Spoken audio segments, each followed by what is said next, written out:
সুদানের south Kordofan প্রদেশের কালোগি এলাকায় র্যাপিড সাপোর্ট ফোর্সেসের হামলায় নিহতের সংখ্যা বেড়ে অন্তত ১১৪ জনে পৌঁছেছে। স্থানীয় প্রশাসন জানিয়েছে নিহতদের মধ্যে ৪৬ জনই শিশু। বিষয়টি নিশ্চিত করেছে আল জাজিরা। ৪ ডিসেম্বর এ হামলা শুরু হয়। প্রথম ধাপে আরএসএফ একটি কিন্ডারগার্টেনকে লক্ষ্য করে আঘাত হানে। এরপর উদ্ধারকর্মী এবং সাধারণ মানুষ ঘটনাস্থলে পৌঁছালে তাদের উপর দ্বিতীয় দফা হামলা চালানো হয়। সুদানিজ আর্মড ফোর্সেস এর সূত্র ২ দফা এ হামলার ঘটনা নিশ্চিত করেছে।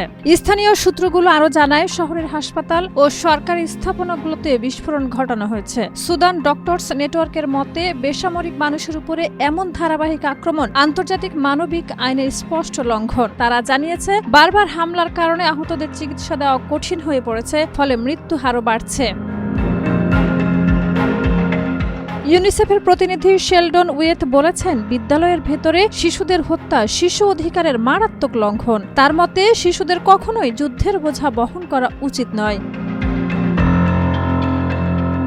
২০২৩ সাল থেকে সুদানে এসএএফ ও আরএসএফ এর মধ্যে সংঘাত চলছে। সেনাবাহিনী মূলত কেন্দ্র ও পূর্বাঞ্চল নিয়ন্ত্রণ করলেও আরএসএফ পশ্চিমাঞ্চল, বিশেষ করে উত্তর কর্দোফান ও দারফুর এলাকায় শক্ত অবস্থান ধরে রেখেছে। দীর্ঘ এই সংঘাতে ইতিমধ্যে লাখো মানুষ বাস্তুচ্যুত হয়েছে।